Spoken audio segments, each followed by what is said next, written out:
It wasn't easy to write that book, but I'm glad that I did it because I left a gift to my children, not only to my children, to their children, to the future generation, and whoever read the book is impressed. My whole life is in that book. Everything from day one, they learned the truth because every word in that book is exactly as it happened. And to Fred Rosenborn, my co-author, he saw to it. He investigated and he researched every word that I was talking about. That's why it took 4 years. Many, many nights I didn't sleep. I cried and I didn't sleep. And I relived every moment of it. When I was asked, will I go to Poland, I was thinking, should I? Should I punish myself again? I felt some kind of anger and resentment. How can you? How can you go to Poland? How can you step on that ground in Poland again? And I was thinking, why can't I? I have to. If I am gone, it will be forgotten, and it cannot be forgotten. It was not easy, but I decided yes. The whole family went, because my children, my grandchildren, and cousins. There were 17 of us, including my mom. Going back, we got an understanding of what life was like for them as kids through the war, with their family, growing up, and the stories that my mother could share. Here we are convening on the streets of Warsaw. We managed to organize it very well and orchestrate it so that we could see things both expected and unexpected all along the journey. Then we have lunch. We were on a charter bus. We'll plan it according to the weather. Anyhow, welcome to Warsaw. It was enough for the whole family. So there were probably like 25 seats or so. It was perfect size. Warsaw is a very big city in Polish standards. It is the largest city of Poland. Eva's turning 90 this coming year, and her courage and willingness to go on this trip and for us to be with her and see what our history was a great opportunity, and so we all jumped on it. Because of the work of the Taube Foundation and the Lauder Foundation and the Chief Rabbi of Poland and now the Museum of the History of Polish Jews, Jews and non-Jews are creating an important and very vibrant space so that Jews and Poles find a future together in dealing with a very difficult past. My grandparents are all Holocaust survivors. For me, it was a very special trip to understand and learn about their childhood, about how they grew up, and how they came to be the people that they are today, and how I too became a person that I am today. The guides were all different personalities. Darius was humorous, off the wall, so knowledgeable. One of the greatest Polish pianists and composers, Frédéric Chopin. Not Jewish, I'm sorry, but definitely he was a Polish, right? Poland, we have not very many Nobel Prize winners, but everyone we boast about. Madame Curie was born here. Her name is Skłodowska-Curie, right? Warsaw was developed by Jewish people. Train system was made by a Jew. Water system was made by the Jew. The opera house was built by the Jew, and Jews gave money for the opera house. So this city was created, very many important Jewish people created this city and many other cities in Poland. In Warsaw, we could see kind of the Renaissance going on. One high point for everybody was seeing the Jewish day school, the Lauder Jewish Day School, and seeing that there are over 200 children there with all varying degrees of Jewish roots and Jewish history, but learning to grow up in Poland as Jews. And the kids running up the steps and learning and playing, and to see that vitality, you know, it gave you good neshama, it gave you a good feeling into your heart to see it. I like the school very much. I like the thought that they explained to the school, not only Jewish children go, but it's a waiting list for non-Jewish children because there is such a great curriculum.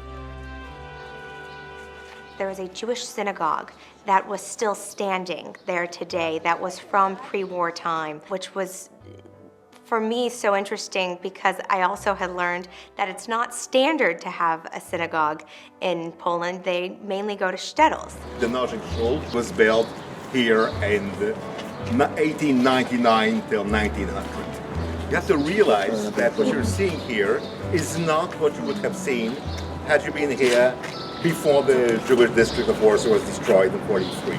I learned a lot about how it was different there before the war and how it even is today. One of the places we visited was the Museum of the History of Polish Jewry. Quite a wonderful place. As you know, we're on the site of the former Warsaw Ghetto, which used to be the Warsaw Jewish neighborhood, the largest Jewish community in Europe, and the center, really, of, if you will, Polish Jews. Its purpose is to talk about the entire history of Polish Jewry. You know, there's a 1,000-year history there, and many people just focus on the 6 years of the Holocaust. So that's the purpose of the museum, to go through all the richness of Jewish history in Poland. And so we have a resource center that will be fully equipped with databases, the Shoah Foundation, survivor testimonies, and other databases, a children's area for young children from the ages of 3 to 9, a museum shop, and then upstairs an educational center and a performing arts complex. The Jewish Historical Institute arranged a very special tour for us. They allowed us to see the archives, the Ringelbaum archives. What does it mean, Jewish archive? It means that you can find here documents of Jewish institutions, organizations, pre-war documents, from the wartime documents, and after the war documents. So pre-war, we have materials of Jewish communities. This is Eva Lipinski. Well, I'm Eva Lipinski. I'm a Holocaust survivor from the Lodz Ghetto. And I was in the Lodz Ghetto 4 years, then I was sent to Auschwitz. And I saw those young people that came in, non-Jews. They came in and they knew that I'm the survivor that come here. They were asking me questions because they also wanted to know the truth. And you were the survivor with them. You were right, with yes. the group. On each class had to be. I left with a wonderful feeling about that. His blood turned in your grave. Look how the Jewish community, this Poland that I know from before.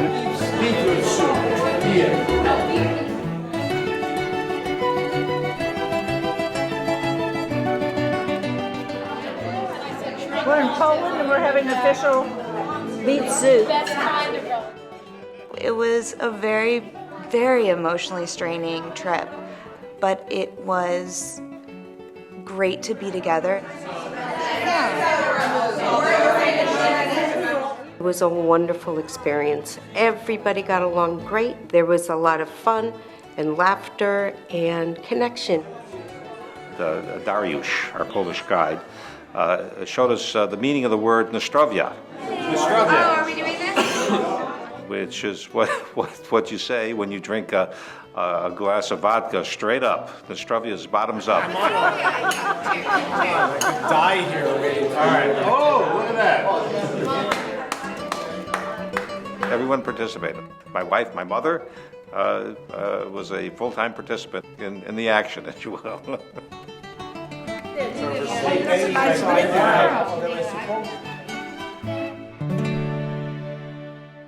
Poland still is an agricultural country, although we say we are a very industrial country. But until when we got back on the bus, there were times when we just could not take another piece of information. You could catch a lot of people sleeping and trying to catch a few winks in between places. Having 17 people on a bus, it was actually very easy. You know, everyone got along very nicely. And when one or two of the people had to leave early, there was an emptiness that they were gone. We missed them. You felt that. We're on our way to Zunskavola.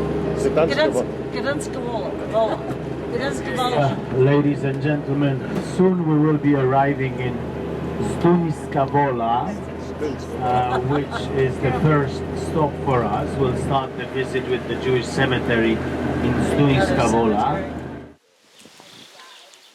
When I went to Stuniska-Wola, we met Camilla, and she's not Jewish. 1998, I decided to write my thesis about this cemetery. There was no materials. We find here more than the cemetery just to learn something more about our Jewish people of Zduńska Wola.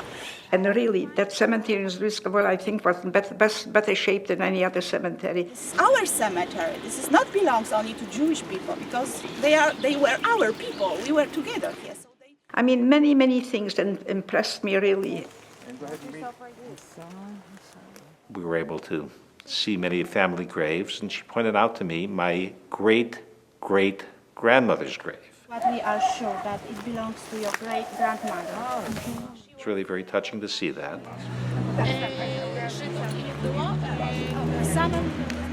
We went down to Zduńska Wola. My mother remembered, and she could remember where her grandparents lived. She could identify the house. She knew the street. We walked down there and she said, that's it. Pani Ewy dziadkowie mieszkali tutaj przed wojną w tym domu i pani Ewa przyjeżdżała na wakacje do swoich dziadków. In the summers I used to go there to my paternal grandparents, and I still remembered where they lived as a little kid. Our tour guide in Lodz was a Polish woman, non-Jewish Polish woman, named Milena. Okay, so we can get off the bus.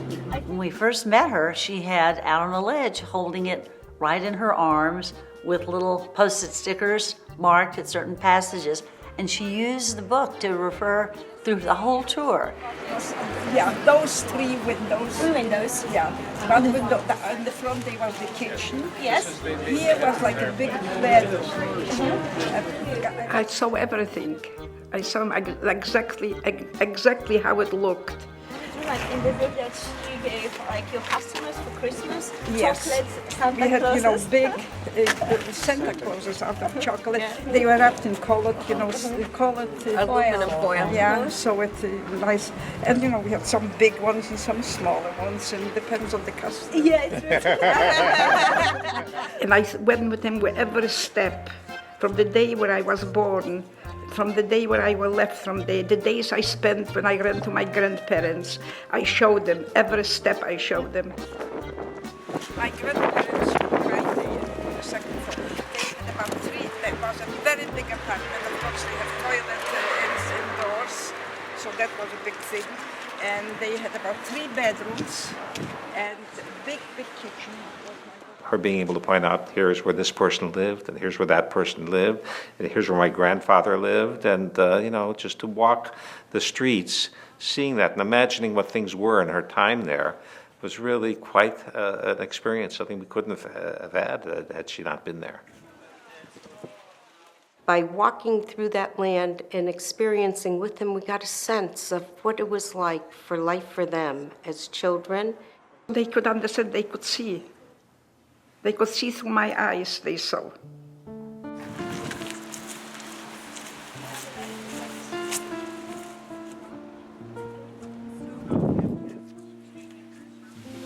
It's appropriate weather for this. That's Shlomo Gerst. Yitzgadal v'yitzgada shemei rabbah Yoma devra kirutei v'amliach malchutei v'chayechon v'yomechon v'chayei d'kol beit Yisrael b'agala zman kari v'imru amen Yehei shmei rabbah me'orak. Moses near Moses. It's appropriate that a trip like this was led by somebody named Moses. Moses truly did a great job of leading his people through this journey.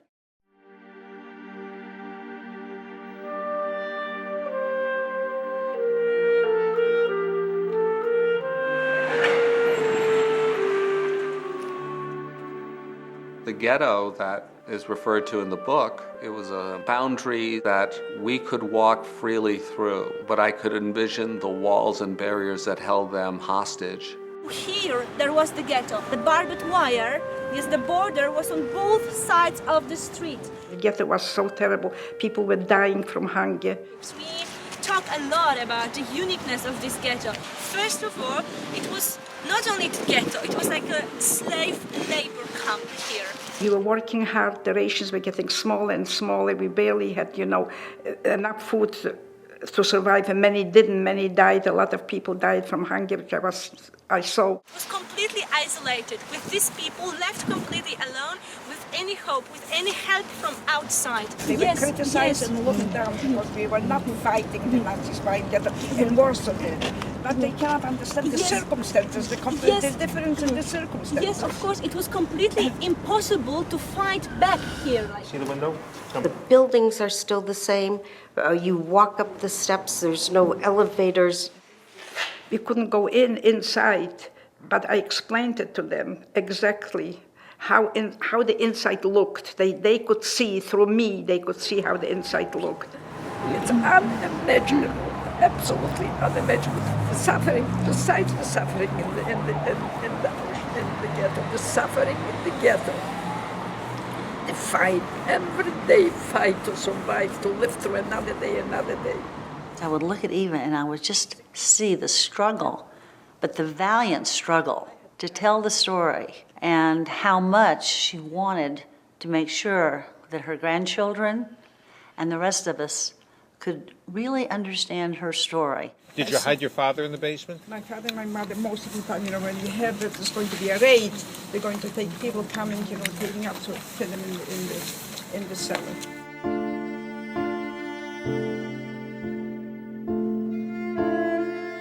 And you can see at the top of the stairs, if you want, there's a trap door that goes to the upper attic.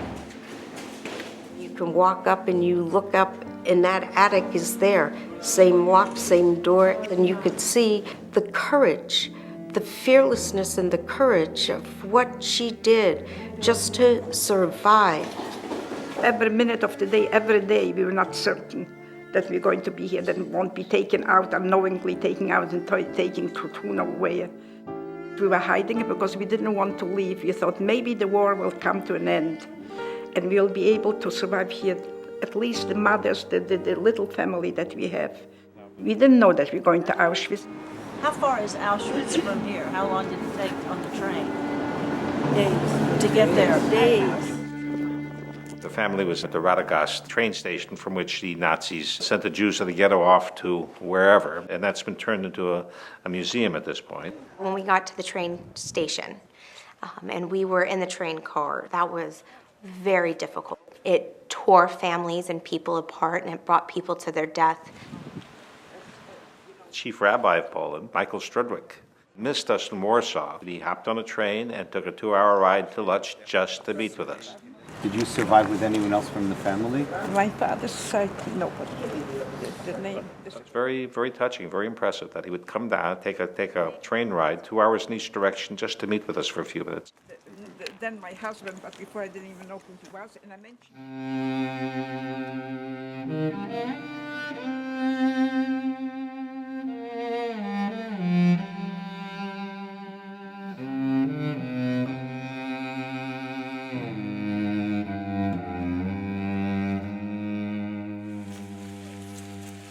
Going through the steps in Birkenau where the wars. Every second I remembered, every second. But in the ghetto that many people went to other places, they were taken out on raids, not knowing where they're going, but nobody could imagine that crematoriums, the gas chambers, they're just killing people like this. Nobody can imagine, it couldn't go through your head. Only thought, well, they need workers someplace else. So they take these people to other places to work. Maybe they'll improve themselves, maybe they'll have more to eat. But they never knew where they're going. Did you know what the camp was, what Auschwitz was? We didn't know in Auschwitz. What did we know? We thought we were going to Germany for war. No. You can imagine how confused everybody was and probably scared and panicking and being completely exhausted after this long trip. And you actually mentioned in your book they spent in a camp Auschwitz several months. What? A couple of months? I was 6 weeks. About 6 weeks, yes. Yeah. So even in 1944, you still didn't know that they were gas chambers. We did not know, nobody knew and that when something like this exists. They wouldn't have gotten on the train. Would we gotten on a train to this? I remember here, we stopped, and here I came off. And here I was separated, left and right and left and right. I can never forget this, never. This was not the area. This was not the area where we got off the train. It was farther down. The area was right there at the segregation there, where the building to the housing was, where they took, ordered us out, leave everything on the train, just rouse. So that was down at the end. Maybe that was down at the end. When my mother was torn away from me, when I was shaved, taken away of everything, my pride, my dignity, my clothes, my hair, everything. And I was separated from my mother, and all I could hear the screams from the crematorium and the smell from the chimneys, from the burning bodies. This can never leave me for the rest of my life. Do you remember the moment of separation? Boy, from do I your mother? remember. I just tore my mother. Did you know at that moment that you may never see her again? Later, a little bit later, we found out what they're doing to the people, But even then, when they took me, separated me from my mother, and took me immediately to the lousing area, where they stripped me of everything and shaved my hair and everything. Even then, I didn't know that they took my mother to a crematorium, I guess chamber. So can you recall if that happened someplace in this area? Can you remember any of this place? I remember this place very well. Yes, they say my memory, that I remembered so much of everything. How can I forget? I can never forget. I live with it, I breathe with it, I sleep with it. I sometimes wake up in the middle of the night just so, and all of a sudden a thought comes to my mind. Nobody can understand that. And I don't talk much about it, but sometimes I am with a group of my friends, and we laugh, and we talk, and we joke, and we have a good time, and go out to dinner, and all of a sudden something will hit me in my head. And I stop, and I start thinking, I want to get away this from my mind, but I cannot, never. They saw, and they were wondering, how could anybody come out from there alive and normal, sane? And I was wondering myself, how can I come out sane? And I know that they were so grateful to me because they held on to me. They tried to comfort me because they knew the pain I'm going through. I think for my Bubby to go back and walk on the same ground that she walked on many years ago was, to me, the definition of courage. I didn't realize this before, how important this trip will become to me, being with my family, how important it became to me, because I saw that gift that I gave them. She lost her mother there. But she had her children and her grandchildren right in front of that spot. It signified so much to me at that moment because she had to be so strong. I want to mention when I walked with my family in Auschwitz and in Birkenau, and we walked together, I could only say, Hitler, you did not succeed. We are here. There's still a Kindle, you left a Kindle here, and we are here. And look, my family, from my family there will grow, another family, more families.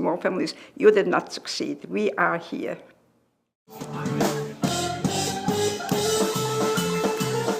We ended the trip in Krakow. Krakow has always been a great cultural center, and it now hosts the Jewish Cultural Festival. I think we got a flavor of the celebration of Jewish culture and history that's part of what's going on in Poland right now.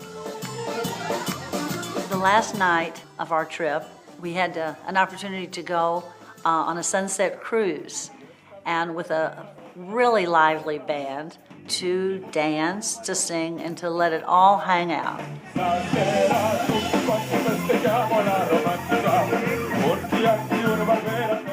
But it was a great way for us to let out some of the huge tension and all the things that have been going on within us. When you think you have no more energy at all to do anything, we were tempted by a request to go to a Havdalah service the last night we were there, which started at 10:30. The synagogue was packed with over 500 people, and they had brought cantors from all over the world who were doing these beautiful songs.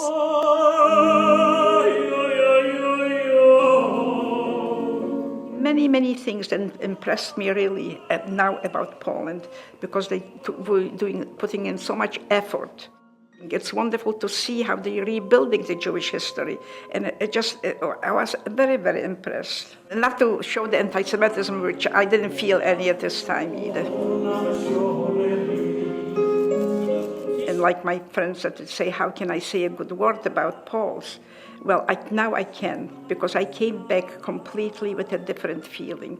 I saw the change, and I saw how Poland, the Jewish synagogues and schools and everything is building up.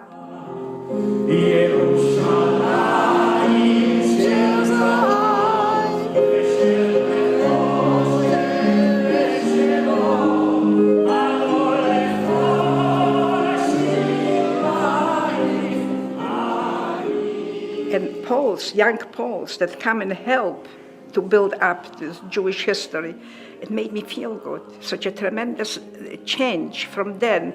The hatred that I carried, I mean, I was amazed. And I came back with a very good feeling. And if I would go back to Poland, I would go with a lighter heart, with a better feeling. Oh, I know I never will, but...